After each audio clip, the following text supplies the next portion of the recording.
Bem-vindos a mais um episódio do podcast do Ateliê. Eu sou a Eloisa Eu sou o Fernando. e hoje vamos falar sobre as mudanças do eBay na Alemanha, os lançamentos da Microsoft e as alterações do TikTok, não é? Fiquem por aí.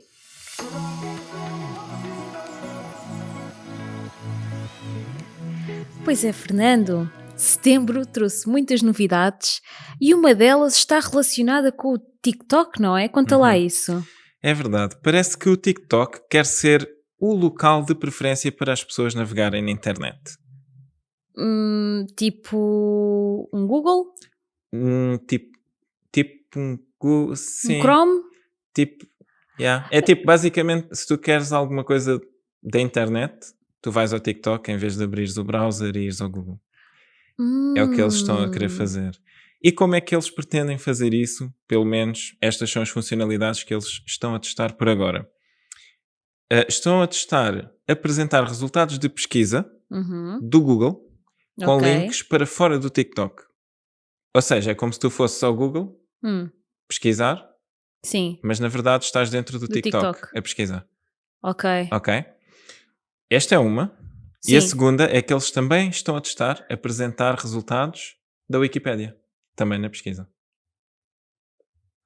Ok, isso é um início. Mas, portanto, isto basicamente é levar o TikTok a tornar-se num search engine, é isso? Sim, é fazer. Eles basicamente querem que a pessoa viva no TikTok. Correto. Sempre que ela vai à internet, ela vai ao TikTok diretamente. Qual é que é a vantagem disso? É que a pessoa já lá está, então vai consumir o conteúdo que lá está, Uhum. que é onde eles pretendem depois ganhar. E aliás, eles já estão a monetizar porque já existe publicidade, não é? Uhum, exatamente. Portanto, basicamente o que eles querem é, quando tu vais, é um bocado aquilo que o Facebook era há uma década atrás, por aí, Uhum.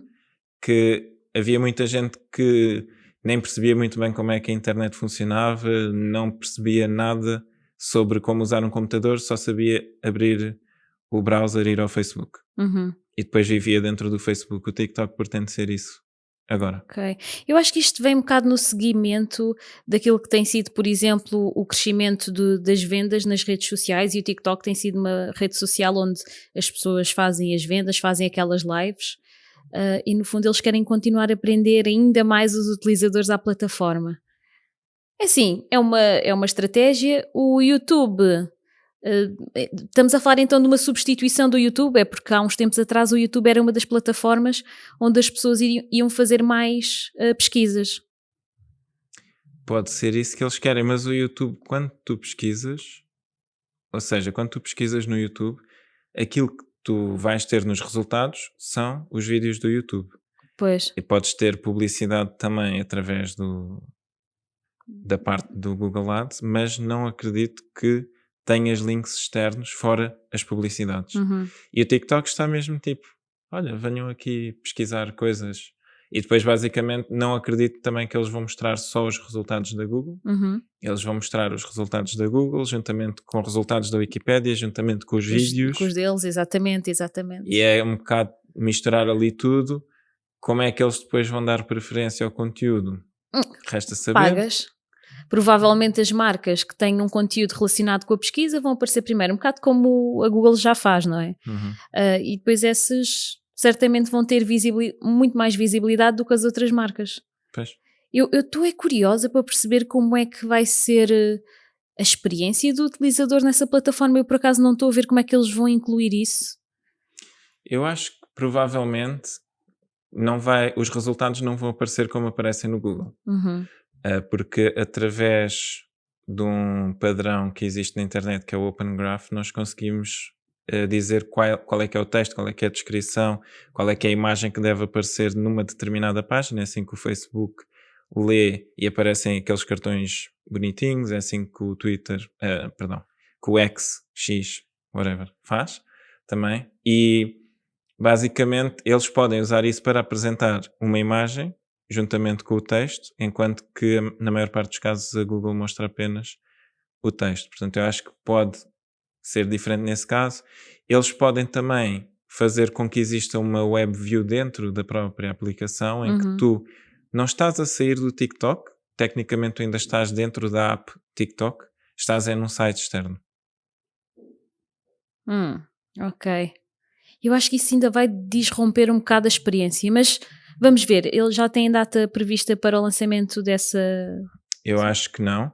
Nem está confirmado que isto vai mesmo acontecer. São Eles estão a rumores. testar. Não, eles já estão a testar. Ok. Alguns utilizadores podem já estar a ver isto, mas não é certo que seja uma feature que vá ser disponibilizada a toda a gente.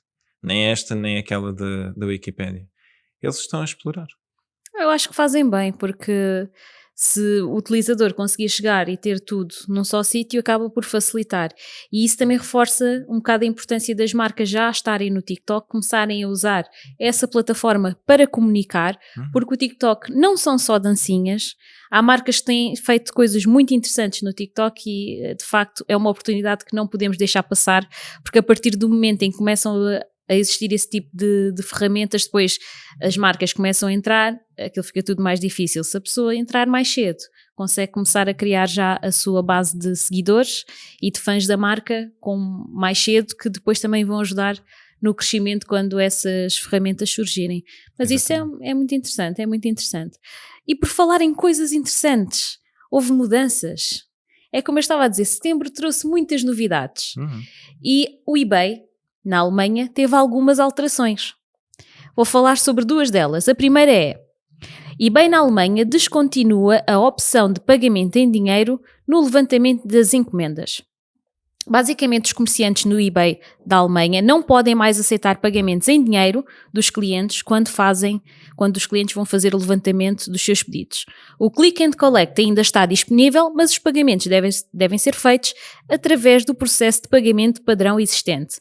Basicamente, o eBay está a direcionar os comerciantes para os métodos de pagamento online padrão, seja por meio de APIs ou não, incluindo cartões de crédito, Apple Pay, Google Pay, PayPal e Klarna.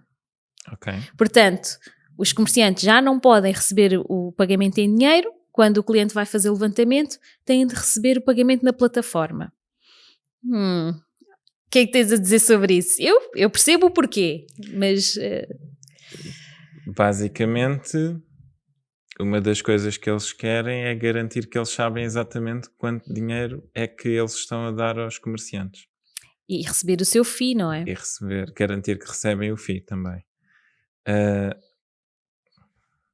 assim, é normal que com o evoluir das coisas, este tipo de restrições comece a surgir, porque o objetivo do eBay, o objetivo dos marketplaces é, no fundo, controlar a experiência toda, não é?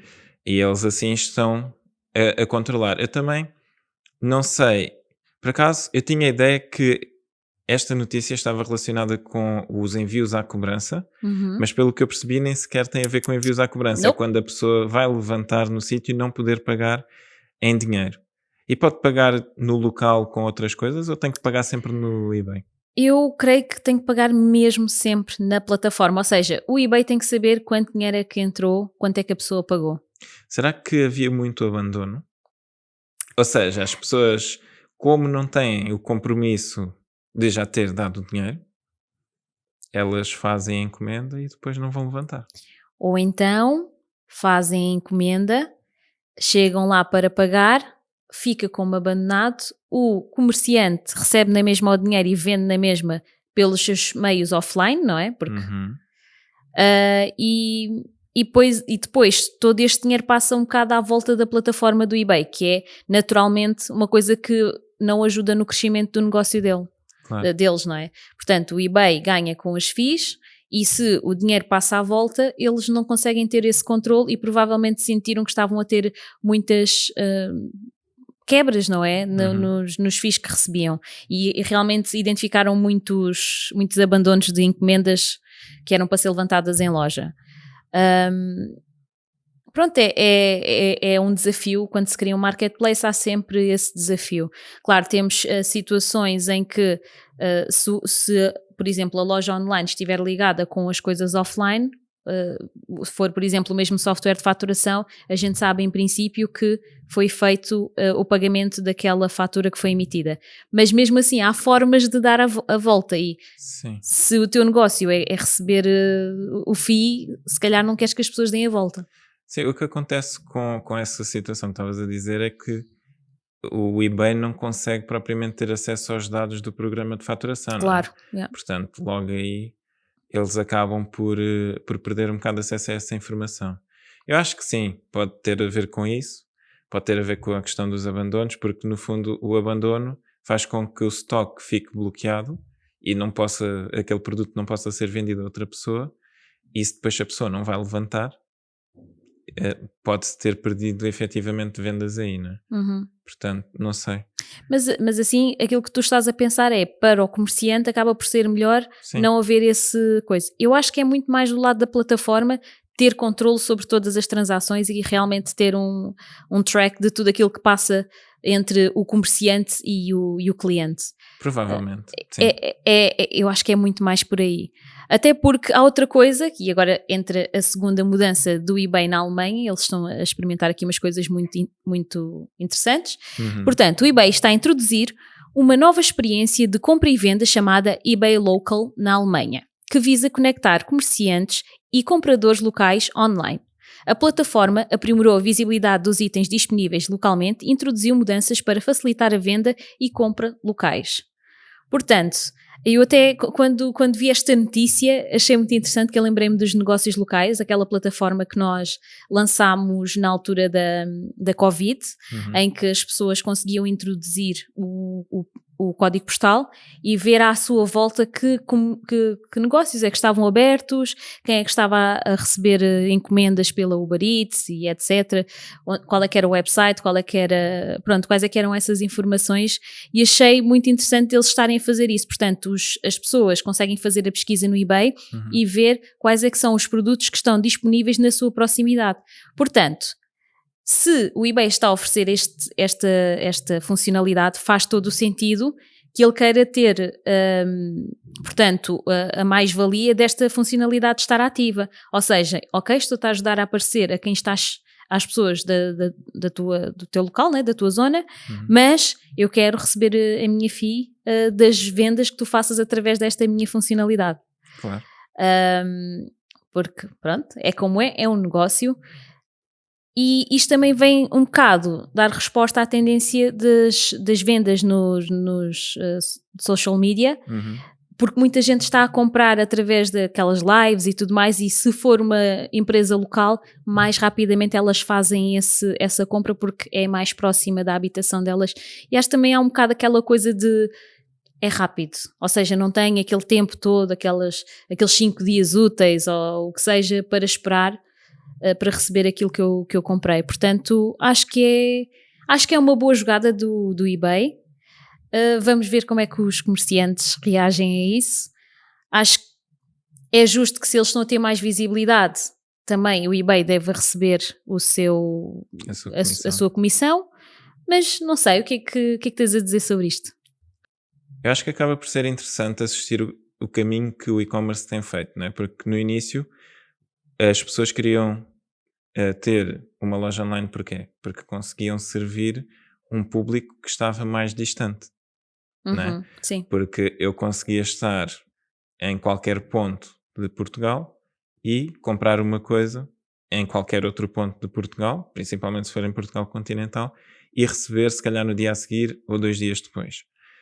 E isso encurtou muito a distância, mas ao mesmo tempo eu acho que está a surgir agora uma tendência em que as lojas locais, o comércio local, está a perceber que, através do e-commerce, começou a perceber que consegue servir melhor os clientes que estão no seu raio de ação, seja através de entregas mais rápidas, seja através de uma facilidade em ir buscar ao local, em que eu compro online, até posso pagar online para não ter de andar com formas de pagamento comigo e depois vou só levantar. Ou seja, começa a ser muito a experiência melhorada localmente, através do e-commerce. Ou seja, Exatamente. de repente o e-commerce não é só para quem quer vender. E expandir a área de ação. Exatamente, é também para quem quer servir melhor as pessoas que estão na sua área de ação, como até aconteceu esta semana connosco, que acordámos, não tínhamos pão em casa, Pois é, pois é. estava a chover e nós Uhum. pensámos, Uber Pois. Eats? E foi o Uber Eats que nos salvou o pequeno almoço e o lanche. Exatamente. Portanto, eu acho que está a começar a acontecer isso também. Recentemente, nós fizemos uma encomenda no El Corte Inglês, Uhum. que chegou em 3 horas e meia. Foi espetacular. Foi- Parabéns. Yeah, É muito bom. Foi muito rápido. E pronto, a única experiência que nós tínhamos tido... Mentira, já tivemos 2 experiências destas. Uhum. Uma foi com a Prozis. Uhum. Pois é. A Prozis também é chegou- muito rápida a entregar as coisas. Exatamente, também chegou no próprio dia. E com as baterias da cidade.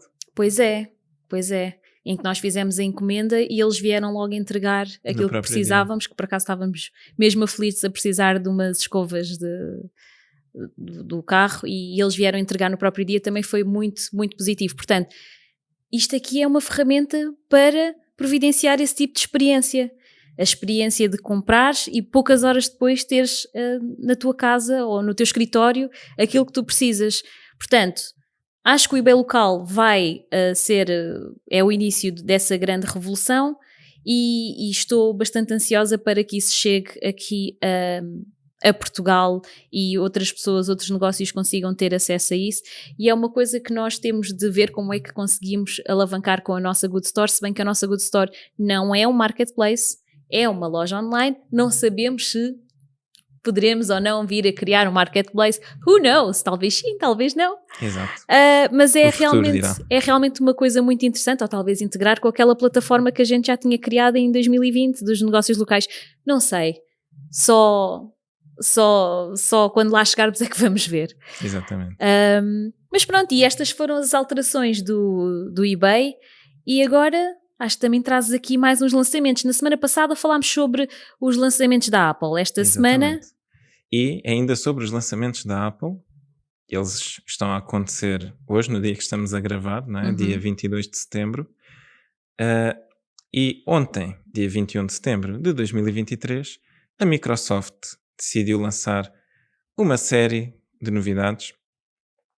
Eu acredito que a maior parte das novidades que eles abordaram ontem está mais voltado para o software, Uhum. a inclusão da inteligência artificial nas soluções de software que eles já têm, e eles lançaram também 2 novos dispositivos, ok?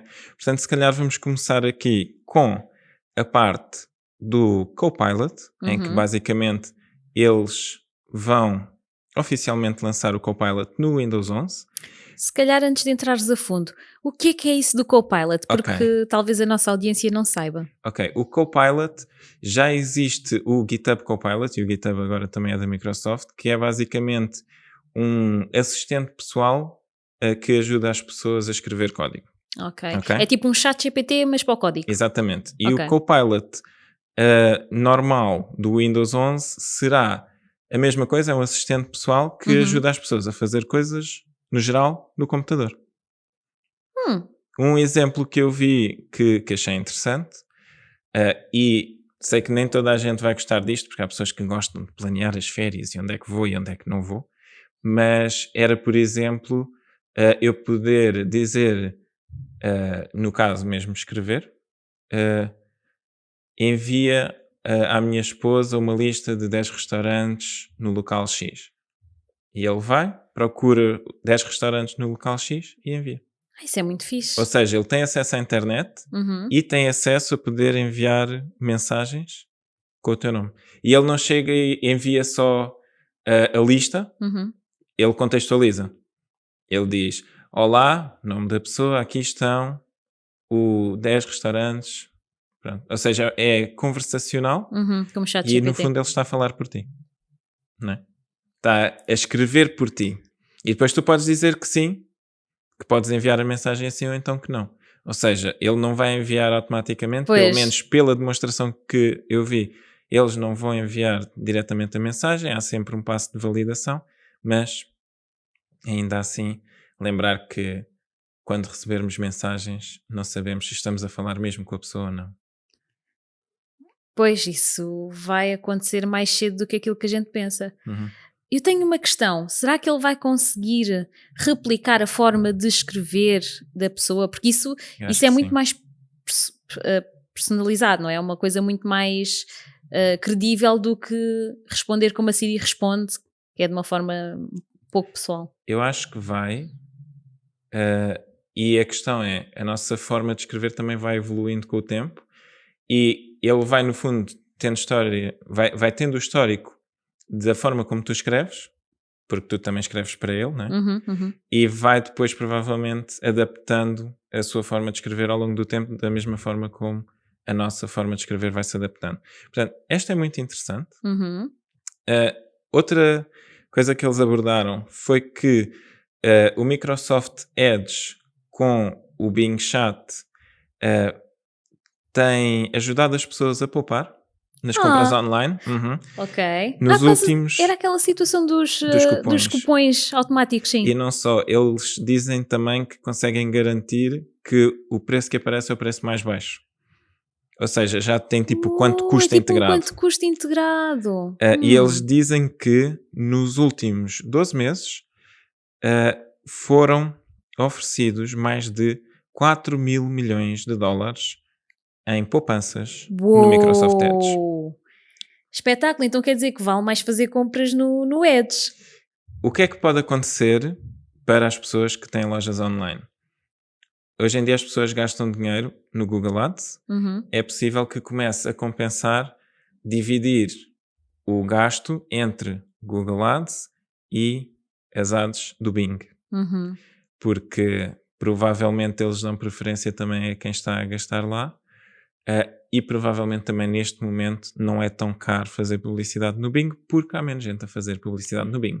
Sim, mas eles estão aqui a atacar por um lado que eu acho que é bastante inteligente, que é: eu vou oferecer benefícios ao comprador, ao cliente, Uhum. para fazer com que o cliente venha para a minha plataforma, porque eu vou poupar muitas horas de pesquisa do cliente. O cliente sabe que o link que eu lhe der é o link mais barato, ou seja, é onde ele vai conseguir poupar mais dinheiro, e isso vai fazer com que as pessoas que querem fazer compras já não fiquem na Google Uhum. e vão para o Bing e Exatamente.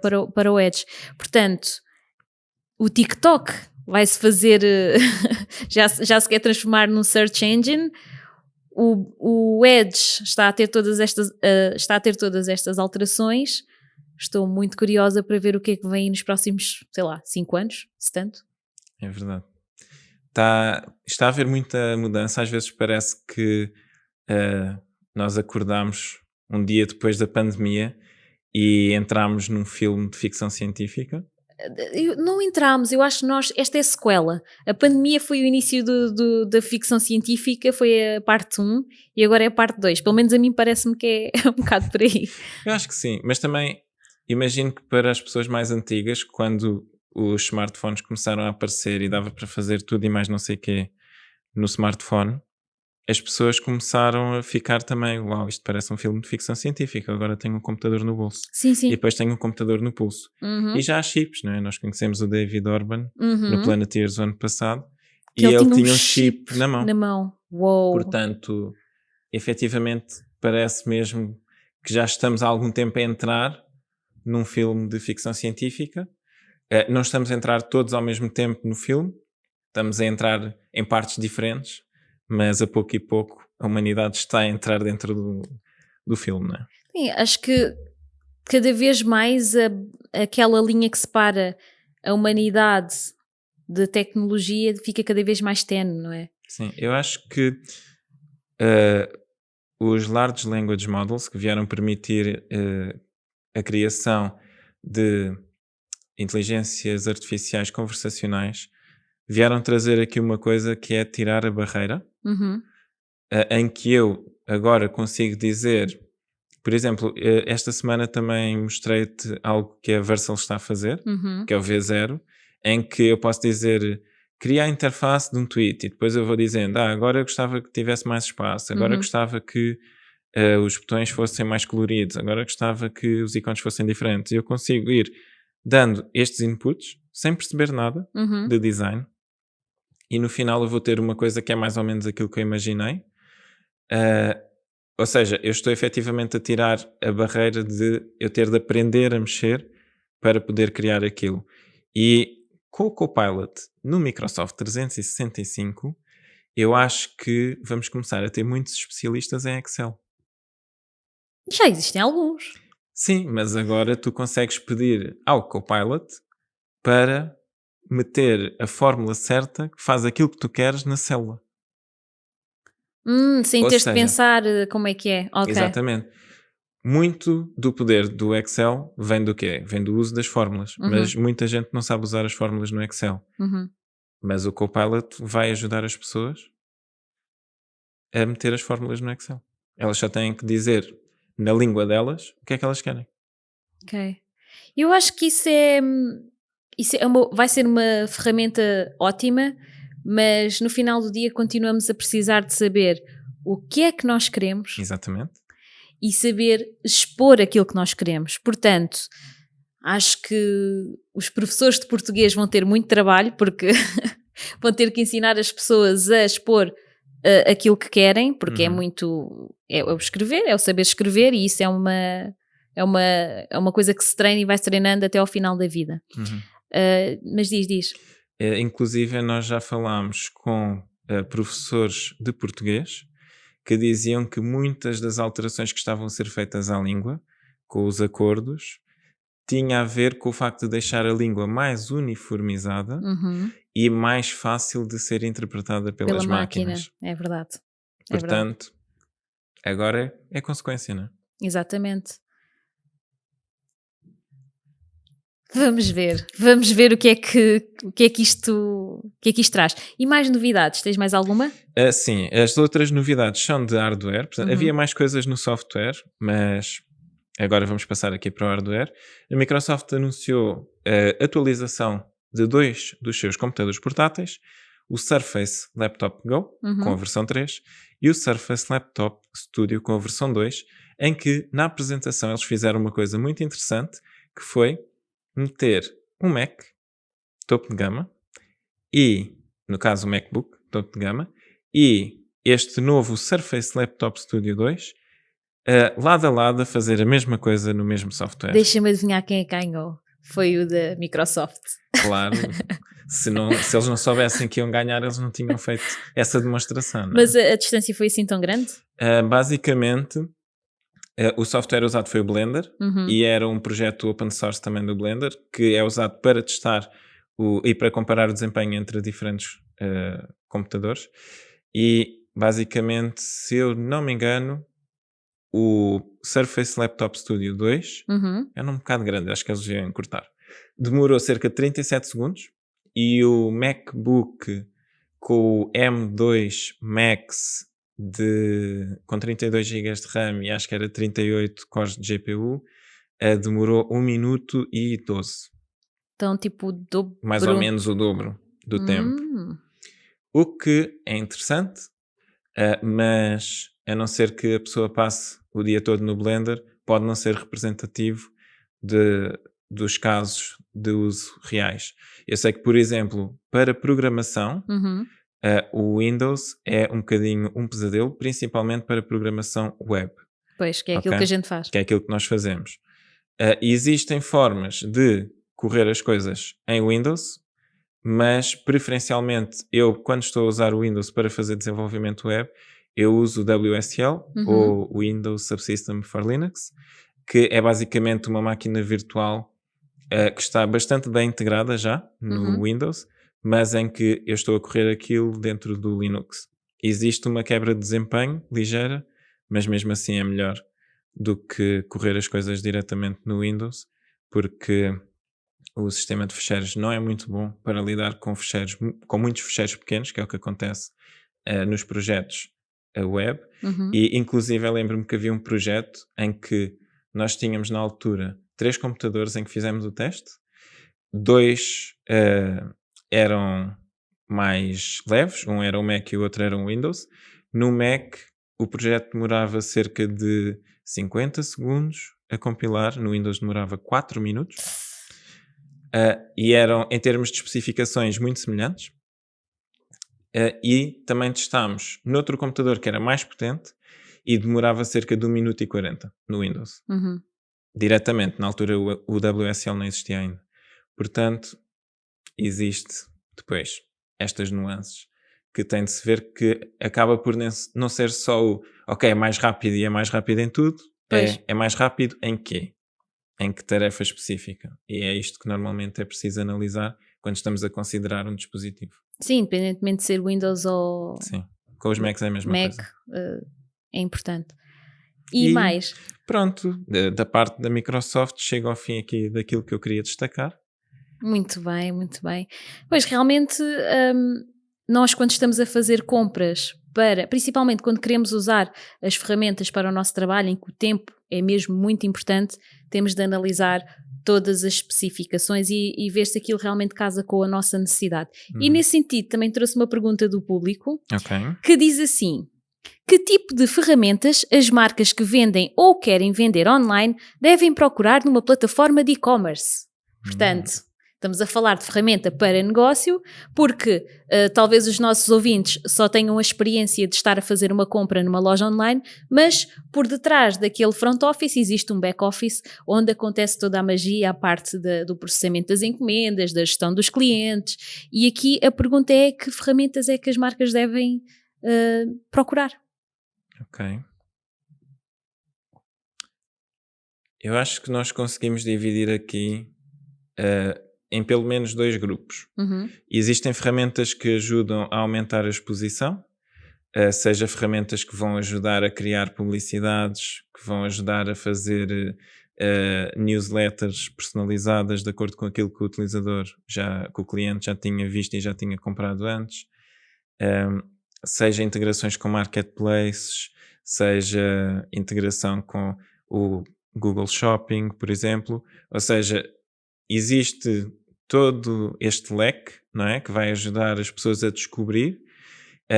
A parte das reviews também é muito importante para aumentar a credibilidade. Mas depois existe um outro lado, que é o lado de aumentar a eficiência do negócio. Uhum. E isso consegue-se, a meu ver, de 2 formas. A primeira é ter uma boa experiência do utilizador no processamento das encomendas Uhum. e em alterações que seja preciso fazer na loja, mas também ter acesso, um bocado como falávamos sobre a Please na semana passada, ter acesso à informação certa no momento certo. Quando eu quero saber quais é que são os meus produtos mais vendidos, eu conseguir ter acesso a essa informação. Qual é a minha margem de lucro? Qual é a minha margem de lucro?